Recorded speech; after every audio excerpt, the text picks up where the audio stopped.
This just happened 20 minutes ago. I can't get a hold of my friends or family by phone, and it's another hour until my roommate gets home, but I feel the need to share this, despite it not being as horrible as other encounters here. I was just about to turn off the lights to go to sleep when I heard these loud screams out my window. It's cracked open so I can hear pretty clearly a man shouting and ranting. He's about average height, kind of big, and in his 30s maybe, and I've never seen him on the street before. He's not really making any sense, rambling loudly about how he hates this and hates that at the top of his lungs. Either drugs, mental illness, or both. He's stumbling, swinging a sweater around his head and making noises, and seems very unstable. In my idiocy, I'm looking outside with the bedroom light still on. It's pitch black out there. I don't think of this until this man looks up at my window and points directly at me. He says, "Hey you, come here. I see you. Come talk to me."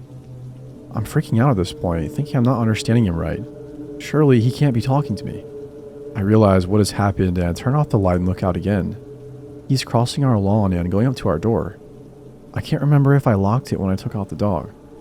I'm in a duplex, but the inner door might as well be made of paper. He's pounding on the door, ringing the doorbell repeatedly, still yelling, still asking to talk to me. I had no idea what this guy is capable of, so I locked the shitty chain lock on my inside door, grabbed the dog and a large knife, and went into my bedroom and locked that door too. He's not leaving, so I decide to be safe rather than sorry, and I dial 911. This all takes place within like 30 seconds. I tell the woman on the phone what's happening, and she tells me somebody else has called about him too. There are officers on the way. Thank you, mystery neighbor, I thought to myself. I'm on the line for about a minute trying to give details when I suddenly hear two voices. The older man downstairs has opened the door and is trying to talk him down. He's a bit calmer now, but still very agitated. The police arrive. He's freaking out the single cop who gets there first, but eventually he gets him into handcuffs and I give a statement. Police says he's known to them, has mental issues, and is also on something tonight, so that's that. Even though nothing really happened, it still really freaked me out. I don't like that this unstable man might remember where I live since he seemed to target me specifically.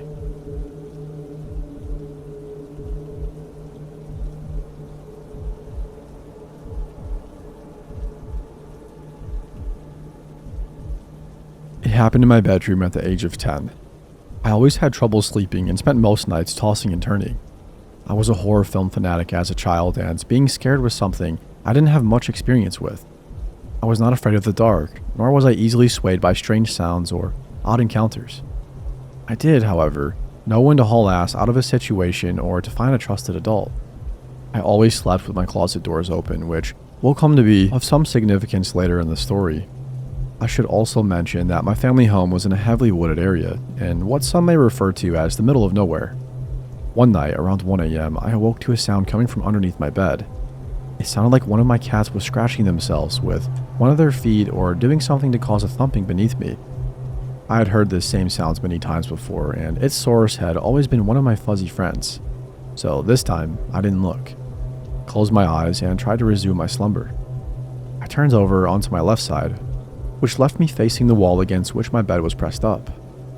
I heard the sound again, and thinking that my kitty was directly beneath me, I said, "Good night." I was able to fall asleep once again. The next time I awoke, it was to a surreal and shocking scene. The sheet and comforter of my bed were no longer covering me. I saw a man standing over my bed, poking me. Literally poking me with his finger. And the way in which he did so was truly horrifying. It was not the way that a child would poke a friend in jest. It was as if he was touching another human being for the first time, exploring the sensation of the tip of his index finger jabbing at flesh. What I saw was so unbelievable and so impossibly strange that I believed I was dreaming. I tried desperately to awake from my nightmare, to no avail. The poking continued. He poked at my chest, my belly, my legs, and my arms. Paralyzed and scared shitless, I yelled, "Wake up!" And with this, the man threw himself to the floor and closed his eyes, as if he was trying to lead me to believe that he was asleep or dead. I have no idea. It was at this time I realized I could not have been dreaming. I somehow found the ability to move, and I jumped from the top of my bed over the man lying on the floor next to me and ran towards my parents' room.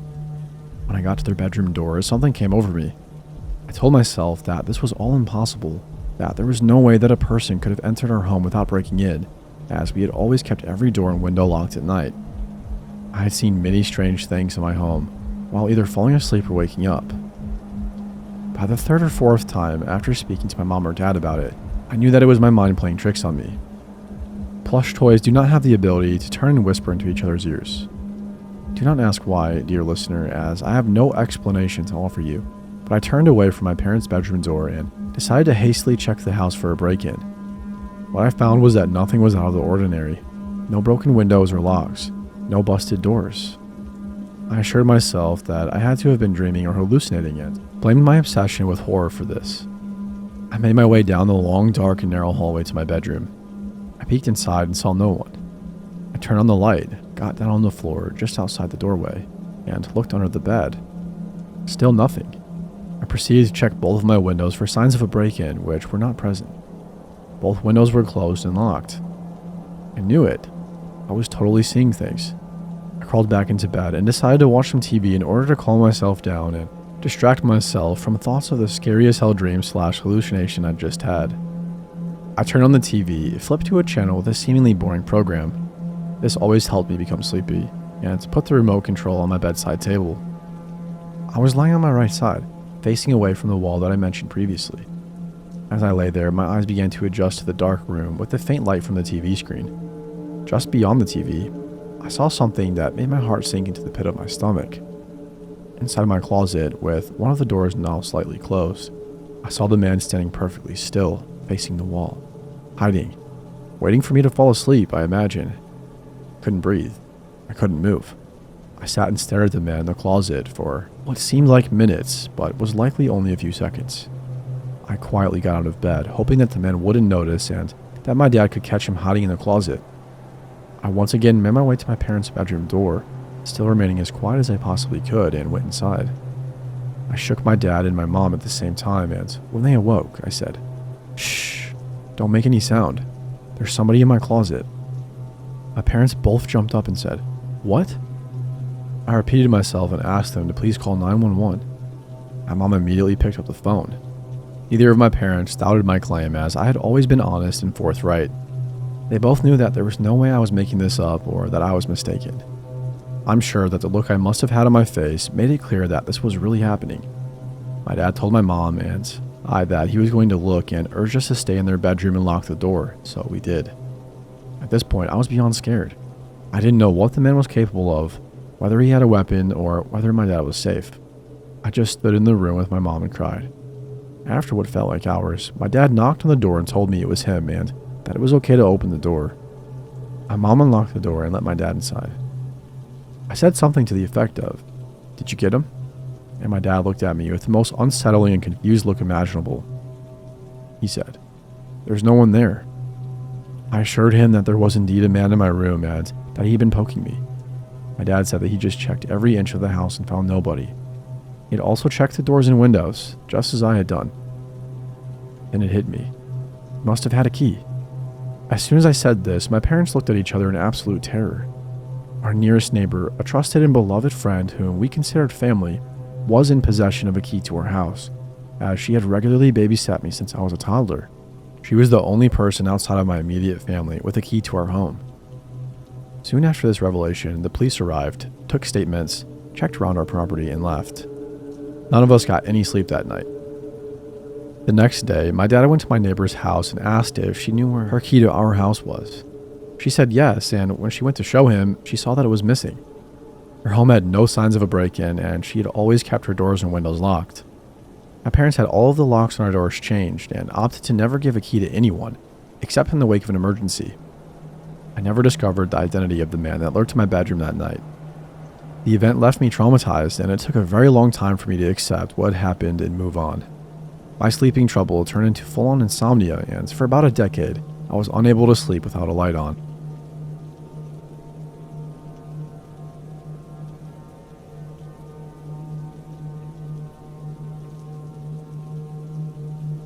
I've always wanted to share this, but I could never find the right place. For reference, at the time this all began, I was 14 and a freshman in high school, back in 2008/2009, so not recent at all.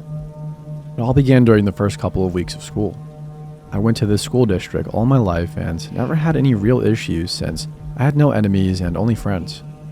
So anyway, it all began one Friday afternoon after school.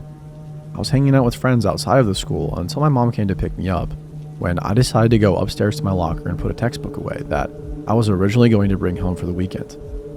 When I got up to my locker, there was a note taped onto it. My name was written on it with a heart around it, and I read it. It was a love letter signed, "Your secret admirer." Thinking it was a friend playing a prank, I laughed it off and tossed it in the trash. When I confronted them downstairs, they denied that they put a note on my locker and insisted that it was probably from a boy. I didn't know what to think, but I did think of a few cute guys I went to school with and hoped it was from one of them. But I sighed and thought it could have been anyone, and most likely none of them. 2 months go by. During this time, we had school picture day, and my mom had ordered some, which were eventually given to us during one of our classes. I kept them in my locker so I wouldn't lose them. It was a Friday, and I was going to stay after school with friends again and hang around until the school football game was over later in the evening. I waited until about 2 hours after school ended or so to grab my belongings out of my locker, including the photos. I put them in my backpack and headed on outside and hung out around the football field with my friends until people started showing up for the game, after which we walked around or sat in the grass and talked the rest of the evening. When I got home that night, I gave my mom the photos, and she noticed that one of the wallet-sized photos had been cut off from the rest. I never bothered to look at all of them, and so I wasn't aware of this. I told her I didn't cut one off, but she didn't believe me. I didn't know what to think of it. A few weeks go by, and I all but forgot about the missing photo. I found another note taped to my locker, and this time, one of my school photos was in it, with a heart drawn around my head. A wallet-sized photo. The note made mention of how beautiful I looked during the game, sitting with my friends in the grass, talking and laughing. This made me feel weird. Whoever's doing this had stolen one of my photos either out of my locker during school, which means they have my lock combination, on that Friday, or while I left my backpack unattended during the football game. Once again, it was probably one of my friends playing a prank on me, and I didn't say anything about it. It had been several months since that last note. Things took a rather stressful turn the following week. I was at home after school one day, alone, while my mom was working a double shift when somebody came knocking on my front door. Thinking it was a pesky neighbor, I took my sweet time to answer it and opened the door to find nobody there. I looked around and saw nothing but other mobile homes and neighbors' cars. I shut the door and resumed what I was doing. I heard the knocking again about 10 minutes later. I took my time to answer it and found Mike, one of our only friendly male neighbors, there with his Boston Terrier on a leash. He asked me if I had somebody over, which I didn't. He then told me that he saw somebody snooping around my home a few minutes ago. I felt uncomfortable and said I didn't have anyone over and asked who it was, and he said he didn't recognize him. I thanked him and locked all of my doors and windows after he left. The next month was full of incidents where our motion sensor backlight would come on in the evening and was capped off by my mom calling the police after she found a dead rabbit nailed to our back porch in a rather cruel fashion. At the time, I never would have imagined that the notes, the snooping around, and now the dead rabbit were the work of somebody who had been stalking me in the shadows for the last several months, but it all came to fruition the following day at school. I found the final note taped to my locker. There was a big bulge in it, and when I took it apart, the foot of a rabbit fell onto the floor in front of me. I shrieked in terror as a teacher came running up to me, and I pointed out the rabbit's foot. He picked it up and asked me where it came from. Showed him the note, and we immediately went to the office and showed the vice principal what we found. Later in the day, I was called into the office and found my mom there with the principal and vice principal. It was there that I had to recount the events over the last couple of months for the first time to anyone and give the names of students that I think may have been responsible based on any suspicious interactions I had through social media or in school, but I never had anyone that seemed off to me. They told me that if anything were to happen again, to let them know and they'll get the police involved if my life appears to be in danger. Mom had already contacted the state trooper who visited our home the previous night about the rabbit's foot being found in my locker at school and how a student may have been involved in it. From that day onward, nothing else major happened. However, about halfway through my junior year, I got another love letter. This time, instead of it being written out by hand, it was typed out and signed, "Your secret admirer from freshman year." I had all but forgotten about what had happened during my freshman year. I kept this note and gave it to the principal, who kept it as evidence in case things escalated again, but they never did. Luckily, nothing else ever happened afterwards. At least nothing that was obvious.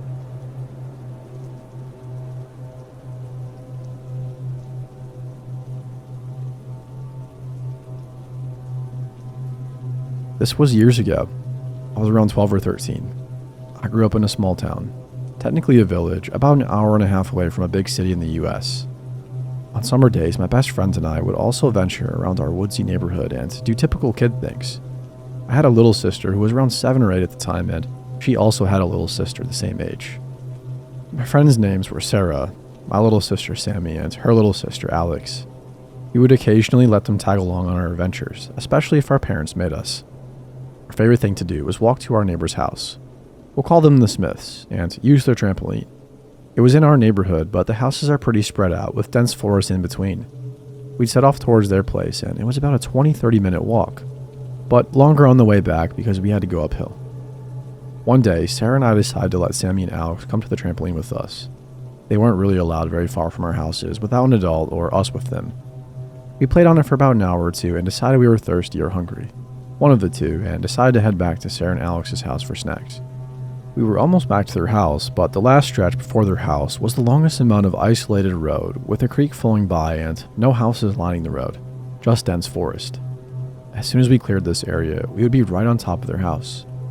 As we're almost through the wooded part and we can see their house up ahead, a woman with short black hair and sunglasses is walking her baby in a stroller.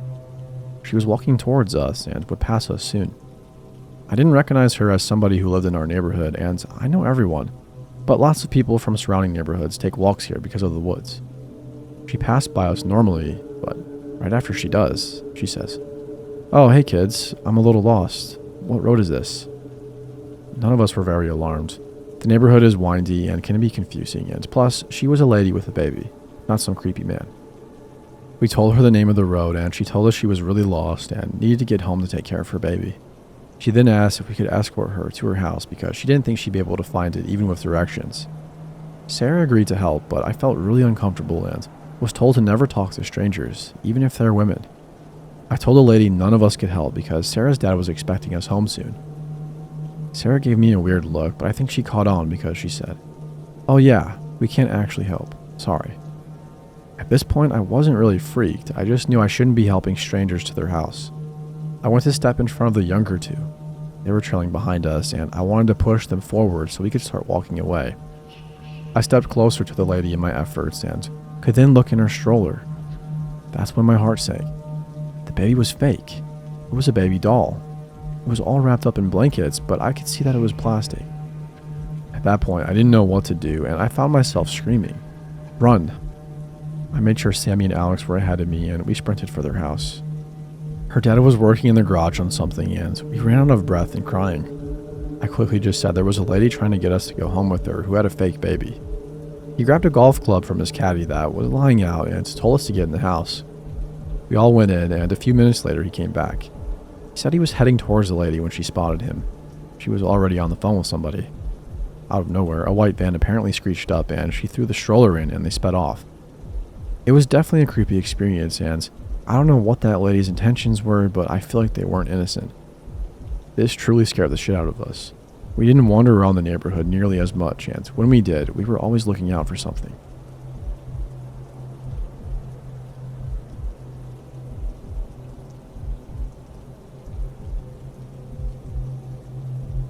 I am omitting identifying details for privacy's sake. If your world absolutely cannot go on without them, feel free to DM me. You've got a 50-50 shot of me answering or telling you to F off. Take it back to 2007/2008. I was 16 when this began and 18/19 when it finally went to court. Picture a Norman Rockwell-esque suburban family. Parents, 3 kids, a yard, and a dog in Blink and You'll Miss It USA.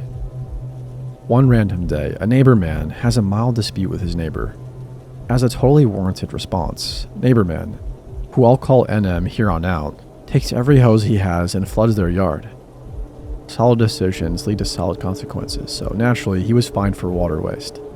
My parents run the water in small town USA, and because NM lived a block from us, he decided to drive over to the water district, shouting that he's an acquaintance of my parents.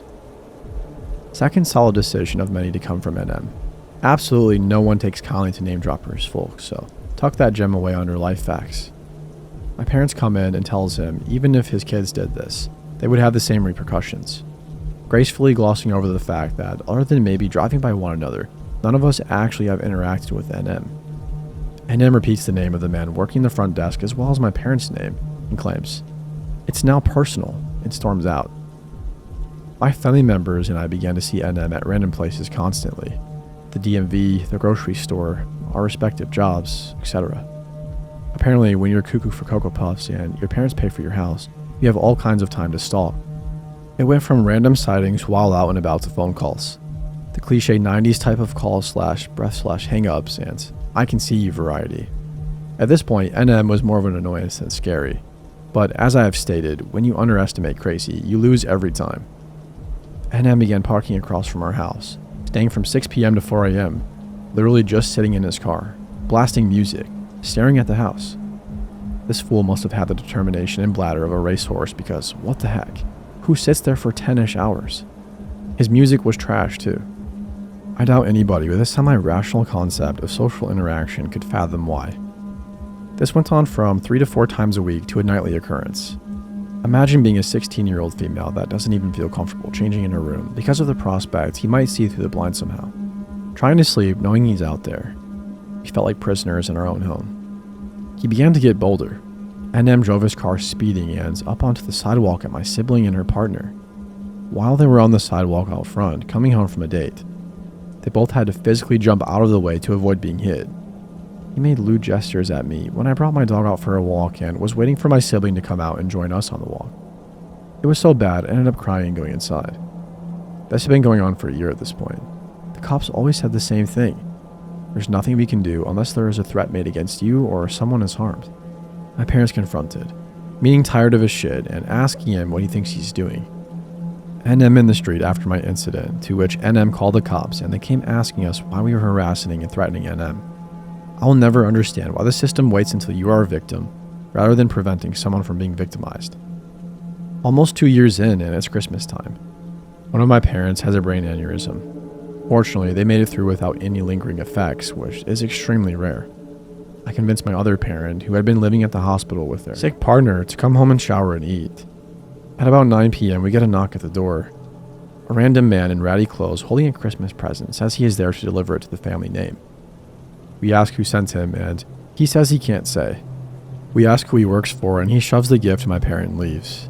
We are obviously uncomfortable opening it. My parent decides they need to know what it is and opens the present. Inside is a 17-page document on the grounds on why NM is suing my parent, who is currently in the hospital. Even I could tell it was fake, with grammatical errors and typos. NM took the time to sit and type this up himself, thinking it would scare us. The document and fake details he put in it did not.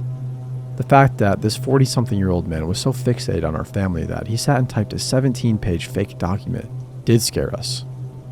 Things progressed, and NM began pacing in front of his car and pretending to have phone calls where he talked about pushing my parent down the stairs or knowing where we went to school and worked and how easy it would be to access us at any time. At the time, I worked a closing shift that let me off at about 1 a.m. He would be parked next to my car and followed me home. One time I even tried to take random roads and he still stayed right behind me. Pulling up to the house with NM parked across the street. Think neighborhood street with maybe 5 feet between a car parked on one side and one on the other, and having to get out and run to the door was a nightmare. We were all exhausted from not only the aneurysm scare but also looking over our shoulders.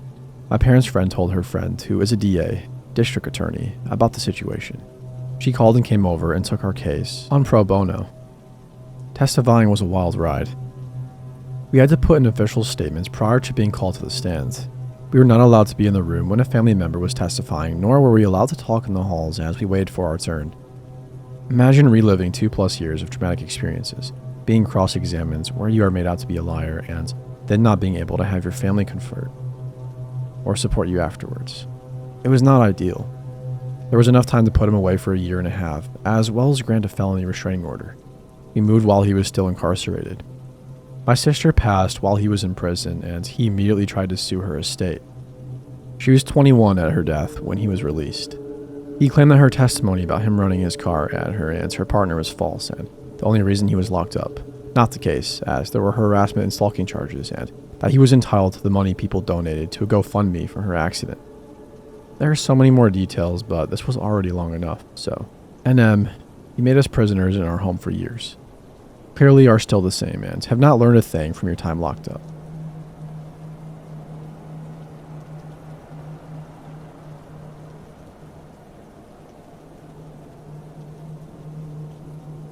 So these incidents started about 6 years ago and went on for a couple of years.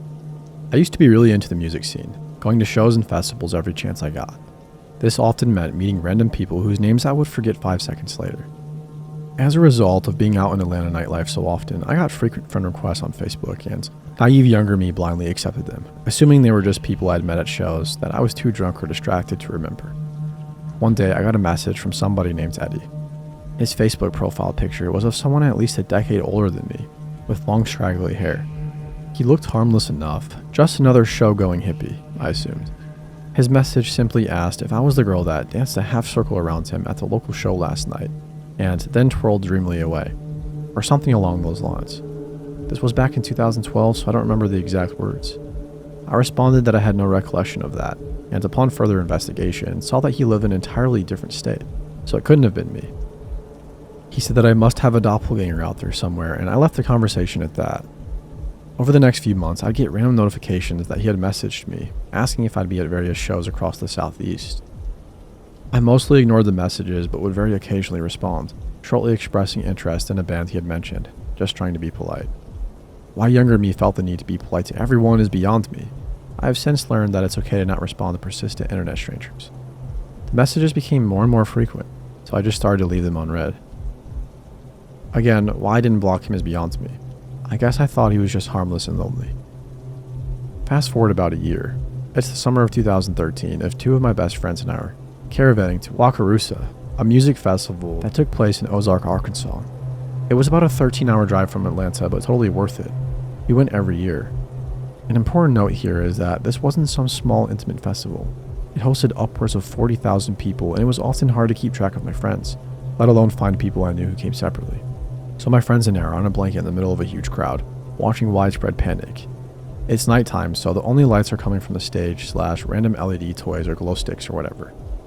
Out of nowhere, someone beelines for our blanket, makes himself at home next to me without permission, and strikes up a conversation. My group of friends is generally warm and accepting, and it wasn't unusual to make random friends at a big hippie fest like this, so I thought nothing of it at first. Probably just someone high on ecstasy and looking for company. It wasn't until he started referencing me in my Facebook personally that the alarm bells started going off. This was Eddie. I had honestly completely forgotten about him and his persistent messages, and in the darkness, there was no way I would have recognized him. He was talking like I was an old friend and tried to follow us around all night. Once I subtly alerted the others about who he was, we made every excuse in the book to try and leave, go back to our campsite and call it a night. He was painfully insistent on following us back there and continuing to hang out. Obviously, I didn't want him to know where I slept, so I tried to appease him by saying I was exhausted, but that we could try to meet up tomorrow. Again, dumb, I know. I was just doing anything I could to get him away in the moment and had no intention of actually following through. He finally left us alone, and we walked a long roundabout way to our campsite, just in case he had watched her or tried to follow at a distance. The next day, I made an avid point to avoid the area where we ran into Eddie / discussed meeting up. The festival venue was huge, so I figured there was no way he'd find me again. I was beside a small stage in the back corner of the venue, hooping in the woods with my friends, when I noticed him out of the corner of my eye. He was standing beside a tree alone, watching me with a weird smile. It reminded me of a proud dad watching his young daughter play, but with way creepier and more sinister overtones. Still, he hadn't done or said anything explicitly creepy or threatening, but his presence was so unsettling that I grabbed my friends and we pretended that we had forgotten about a set that was starting, so we ran out of the wooded stage area. I remember hoping he didn't notice I had seen him. The festival ended the next day, and I was relieved to not see him again. Fast forward about another year. At this point, I barely used Facebook and had all but forgotten about Eddie. My friend that I went to the festival with was visiting from out of town that night, and we were going to get some drinks. He got to my house, and we were catching up, and the subject of the festival came up. We started talking about Eddie and how weird that whole situation was, but at this point, it was less creepy and more of just a strange memory. I told him Eddie used to message me all the time, but I had stopped opening them years ago. Naturally, my friend wanted to look through the messages, so I obliged. I began to scroll through the messages, and I realized just how dire of a mistake it may have been not to block him. He had started by asking me what shows I was going to go to, what part of Atlanta I lived in, etc., not taking the hint that I clearly had no interest in responding at that point. Then, as the months went by, he was sending me links to tickets he had bought for me to shows in Atlanta, and then links to tickets he had bought for us to go together. There was one message asking where he could pick me up for a show that was 2 hours away in Athens and saying that he couldn't wait to see me again. The messages continued to go on, but at this point, I was so creeped out, I immediately blocked him, finally, and closed the computer wide-eyed. What the actual heck? He sounded like he was carrying on an entire relationship with me without my consent. He never acknowledged the fact that I literally hadn't responded to or even seen a message from him in over a year. Shaken up, we decided to just go get a drink and stop thinking about this weirdo. We get to Edgewood, a popular bar district in my city, and walk to our favorite small bar to get a drink. As soon as we walk into the bar, my heart sinks to the pit of my stomach. To this day, this was the creepiest / most coincidental moment that has ever happened. I see Eddie sitting at the far end of the bar. His face lights up as soon as I walk in, and he motions me over. He says something along the lines of, "I can't believe it's you," and starts firing off questions about me, my life, what I've been up to, and all that. At this point, the darkest feeling washes over me. I just feel unsafe and exposed. Like, why is he here? He doesn't even live in Georgia. I quickly tell him I have to use the bathroom, but then I'll be back to the bar for a drink. I grab my friend, equally in shock, and we speed walk around the corner to the bathrooms and then past them. I'll forever be grateful that the door to the patio area was just past the bathroom, so got a head start. We get outside, hop the fence, and start running to my car. I glance behind us, and Eddie somehow figured out in those 15 seconds that we left, even though you can't see the bathrooms from where he was sitting, and he is walking rapidly across the sidewalk in our direction, eyes on me. We book it to my car and get the heck out of there, and leave Edgewood as quickly as we can. Shaken, I drive us around for about an hour before eventually going home to make sure we weren't being followed. As inconclusive as the whole thing was, that was the last time I ever saw Eddie, and I often wonder if this was just a strange string of coincidences or it was more sinister. After all, he didn't even live in Georgia. Why was he at one of my favorite bars alone, the night I happened to go through all of his old messages? Had he somehow gotten a hold of my location via Facebook? I made sure all my location services were off when I checked my phone, so to this day, I have no idea how he ended up there or what his intentions were.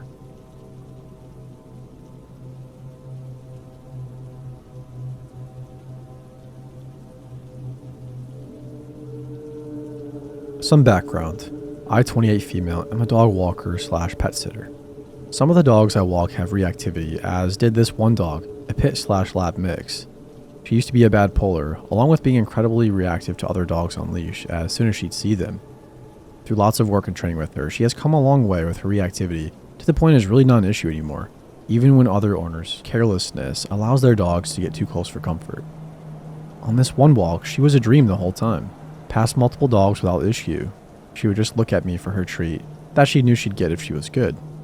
We turned down a side street that looked completely vacant at the time, so I could give her some more relaxed walking time, and all went well for a while.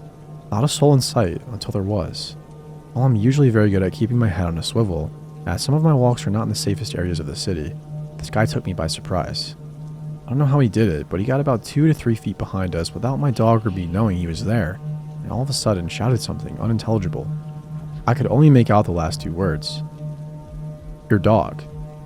Immediately, my dog, with no prior history of human reactivity, got between us and started growling, snapping and lunging aggressively at this man. I'm a smaller woman at 5'3", and I'd say this guy was around 6'7", at the very least, and incredibly muscular. As soon as he saw my dog trying to attack him and me struggling to hold her back, he threw his arms up and bolted across the street without another word, disappeared shortly after around a corner. I've never praised a dog for her reactivity until that moment. I gave her all the treats I had left in my pocket, took her home and told her owner what had just happened and how her dog might have saved my life. Of course I hope I'm wrong and the guy was just slow with social cues, but neither the dog nor I got that impression. Needless to say, she's been my favorite client dog. I go on walks with her still every week, but we haven't gone down that street again while there are no people about.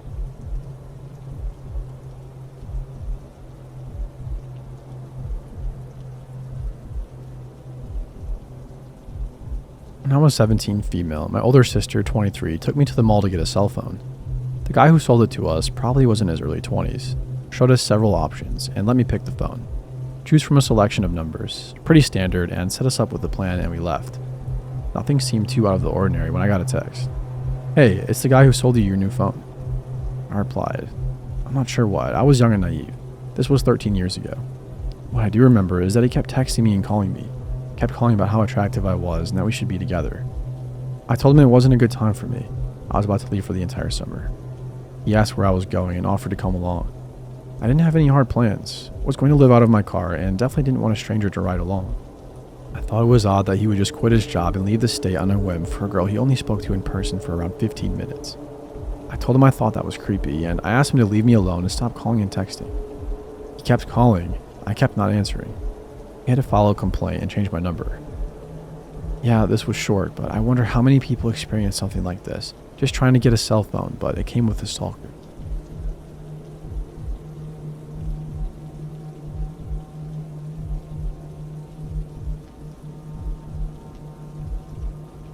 So to start, I'm a transgender woman.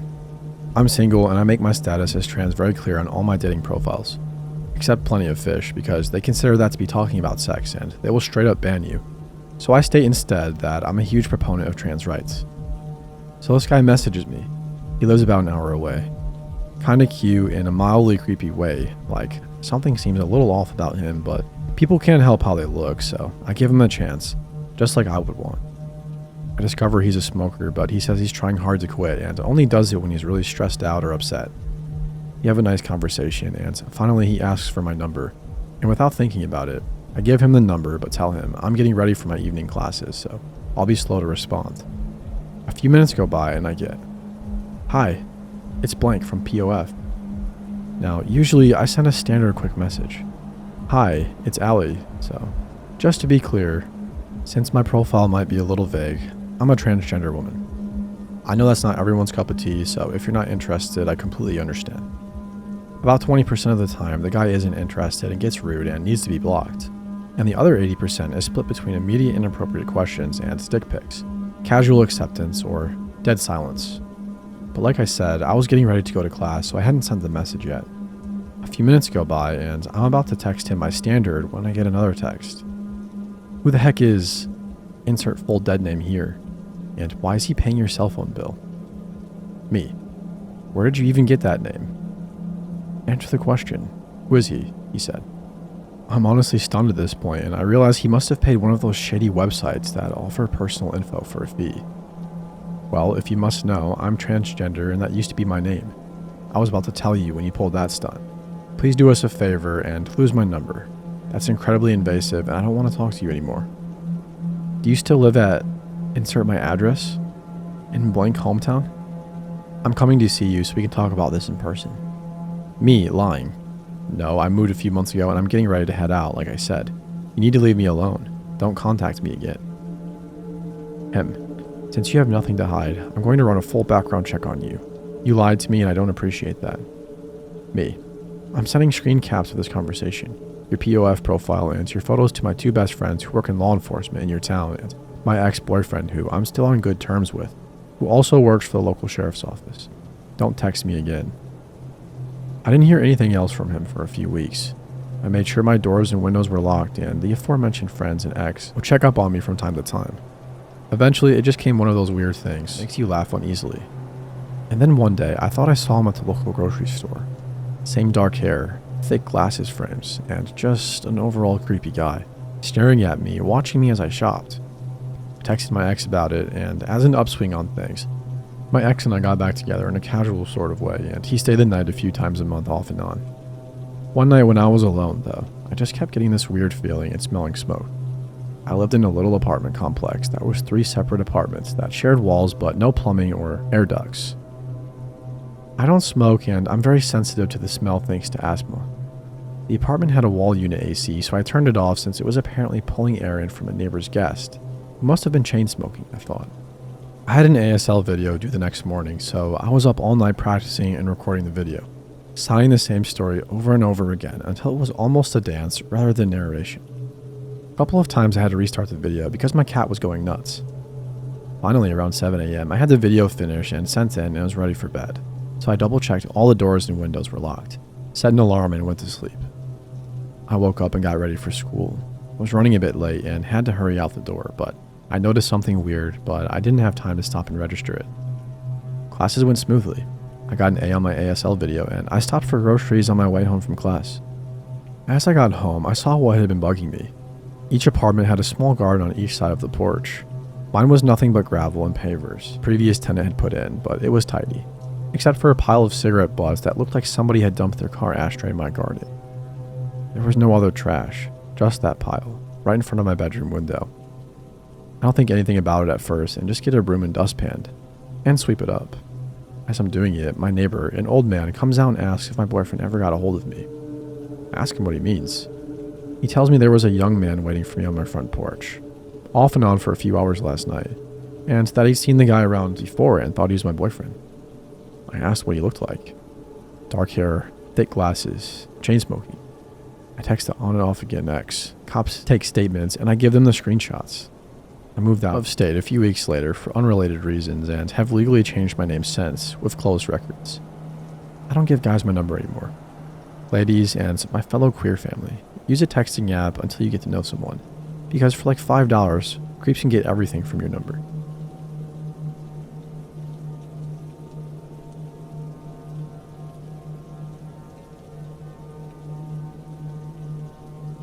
This happened literally a month ago, back in February, when my boyfriend and I had decided to try out an open relationship for a little while, for various reasons.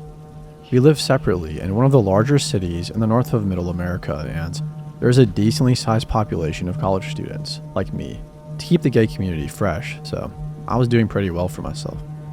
One night I was bored and scrolling through Grindr, looking for an easy hookup when I got a message from a guy who was barely 800 feet away. He wasn't terrible looking, and I was a little desperate, so I agreed to go to his place. He lives quite literally down the street from me. I can see his building from my window. I walked over and he let me up and into his apartment. We made small talk and I mentioned where I lived. Heck, I even pointed out my window from one of the windows in the stairwell. From the first, I thought there was something off about the guy. Not necessarily bad, just different. An odd twitch in his hands when he gripped the banister. The vacancy of his eyes when he smiled. I'm not so cliche as to say he felt evil or anything like that, but I wasn't exactly surprised that, after we got to his apartment, the first thing he did was to tell his very pretty and friendly cat to say hello, and the second thing he did was walk over to the kitchen counter, grab a needle, and shoot up. I hadn't even closed the door behind me. I stood there staring, and he turned around, dropped the needle on the counter, and went, "Oh, shit. I should have asked. Are you cool with that?" I am not a good Christian boy. I have broken into a church while tripping on LSD, had sex on a headstone back in high school, but I have my standards. So I shook my head mutely, pulled my hat back on, and opened the door to leave. The guy rushed over and put a hand over my shoulder. "Yo, I'm sorry. You don't have to go. You don't even have to mess around. You want to watch Transformers 3 with me or something?" "Nope," I said bluntly, hustling away down the stairs. I bundled up my scarf against the early February chill and hurried back down the street to my apartment. He followed me downstairs, barefoot in pajama pants and a t-shirt, until I stepped outside into the whipping winds. I turned back briefly to look after a moment, and he was still staying there in the doorway, watching me. I didn't have any premonitions of doom or weirdness. I grew up in Missouri. Junkies barely register as odd to me by this point, so I went home and went to bed. Now, you might have guessed it, but I'd never seen this dude around the neighborhood before. Truthfully, I hadn't seen most of my neighbors because my neighborhood is an odd mixture of white-collar suburbia, college housing, and low-income housing like my Paramour's building, all on one street. So it didn't really register when I started seeing him more. I would leave for work in the afternoon, and he'd be on the other avenue across from my building, strolling along, or he'd cut across my building's parking lot like all the kids in the neighborhood did. A couple times I saw him walking across the campus mall. My apartment building is directly adjacent to my campus, but he'd always swerve to avoid me. Once or twice I noticed him in the grocery store I work at as a barista, but it's the only one within walking distance, and he mentioned he didn't have a car. This went on for the entire month of February. Eventually, I started noticing he'd always be walking down the street opposite my building when I left for work at my usual time, and he was only ever at the store when I was working. He never approached the coffee stand within the store, where I worked, but he'd look at me. A couple times I noticed him enter, look at me, pretend to shop, and leave without buying anything. I was starting to feel creeped out, but he hadn't done anything yet to make me feel particularly unsafe. One day late in February, I worked an early shift. When I got off, I felt a little crazy from lack of sleep, and I reached my place about 20 minutes before I usually leave for work. And on the corner of the sidewalk opposite me was the guy. He was checking his watch over and over and looking up. I did a bit of brilliant deductive analysis and followed his gaze up to my living room window. And I looked back down at him. He looked right at me. There was a moment of tension as we stared each other in the eyes. Like I said, this dude didn't give off any evil or dark vibes. I've met people that do. No, what I saw in this guy's eyes and his face was more than human and much scarier. Desperation, loneliness, pain, and anger. He hurried after me, but I'm 6'3" and a former sprinter, whereas he was a 5'8" junkie wearing flip-flops on ice. I made it to the first set of doors to my apartment, scanned myself in through the second, and locked them behind me. He walked through the unlocked first set, tried to open the second, tried pushing the handicap button to open them, and then gave up. "Look, man, I'm sorry," he shouted, laying a hand on the glass of the door. "Can we talk about it?" I shook my head. "Absolutely not. Leave me alone." Then I rolled on my heel and stomped over to the elevator. When I turned back, he had gone out into the snow. I didn't see him for a couple of weeks afterward, which was nice, because my boyfriend likes to walk down the street past the dude's apartment when he stays over and needs to go smoke. One night, my boyfriend was over at my place. He'd just gone out to smoke before he went to bed. And he mentioned that he wanted me to come with him the next time he went out. "Why?" I asked, pulling him in close to me while he shivered. "It's dark and cold and I get paranoid out there sometimes." He mumbled it into my chest. "There's this creepy dude that sometimes stands on the corner across the way and just stares at the building. One time he asked me for a cigarette and I told him I didn't have one when I had one literally in my hand." He laughed, kissed my chin, and passed out. I lay there awake, troubled. When I was sure my boyfriend was deeply asleep, meaning after about 5 minutes had passed, I extricated myself and went to the window. It was a cold, clear night. I could see across the street, under the orange glow of the streetlight, the guy. I couldn't make him out clearly, but when he saw me, he waved. I flicked him off and closed the blinds. I didn't feel like I should tell my boyfriend because he was either going to immediately go to the police, which I hate doing, or he'd try and defend me. And while I love him with my entire heart, I don't want to watch a fight between a junkie stalker and my underweight nicotine-addicted boyfriend. I kept it to myself and still haven't told him. But I did start accompanying him when he went out to smoke. The guy was usually outside. Sometimes he'd follow us for a bit before ducking away down a side street. Sometimes he'd watch from a distance, and sometimes he'd be up in his apartment. My boyfriend never noticed. I kept my composure and nothing happened. One night, though, we went out so my boyfriend could smoke, like normal. When we reached the end of the street and turned around, the stalker was behind us, about 50 feet back. I turned my head to check, and there he was. He waved at me again, and something told me I had to get back inside. "Hey, babe," I said quietly to my boyfriend. "Let's get back inside, yeah? I'm cold." He agreed and said okay, saying I'm almost done anyway. We walked back to the apartment building, and without turning, I knew that the stalker was behind us the entire time. I kept my hand intertwined with my boyfriend's and kept up the casual conversation we've been having about how I hate geese. Got back up to my apartment, and he got changed for bed while I grabbed some water. I've never lived in an apartment before, and I don't know if it's odd or not, but this building has a wired telephone in each unit that rings when somebody wants to be let in. Ours never rings unless it's Uber Eats, so my boyfriend was surprised when it started ringing late at night when neither of us had ordered anything. "Probably just some asshole playing a prank," I said, unhooking the phone from the wall and putting it in the kitchen cabinet. He accepted that without a struggle, and we lay down in bed. After he was soundly out, I got up, got dressed, grabbed a couple of things, and headed downstairs in my thick winter coat. Sure enough, my fanboy was out there in the parking lot. He waved at me and jogged over, smiling broadly. "Hey, man." "What do you want?" I said flatly. "Look, man, I feel like we ended things awkwardly last time and I just wanted to talk to you," he said. "So you stalked me?" "What?" He started to look angrier, his brows furrowing. "Nah, man, I didn't stalk you. I just wanted to know when I could talk to you, but you always avoid me. Now you're walking around out here with that skinny little bitch boy trying to rub it in my face, and I don't appreciate that." "Look, man," he said, smiling again, stepping closer. "Do you want to go talk about this back at my place? Ditch him and come hang out with me tonight. Please, I won't shoot up or anything this time." He took another step closer to me. I saw in his right hand a dully gleaming piece of metal, folded up switchblade. He smiled at me and I stepped back, shaking my head. His smile drained away into a deep scowl. "Bitch, I'm done asking. You're gonna come over to my place and finish what we started," he growled, unfolding the knife and pointing it at me. Like I said, this dude was 5'8" tops and skinny. I'm 6'3", 200 pounds, and regularly lift weights. Also, I had a 12-inch kitchen knife, which I drew from my coat pocket and leveled at his throat. He looked at my knife, and then back at his and smiled again. Bro, I was just playing. We don't have to. We can just talk right here, man. I cut him off, and I said, "Leave me and my boyfriend alone," very quietly, "or I will cut your face off and eat it." "What the heck?" he said.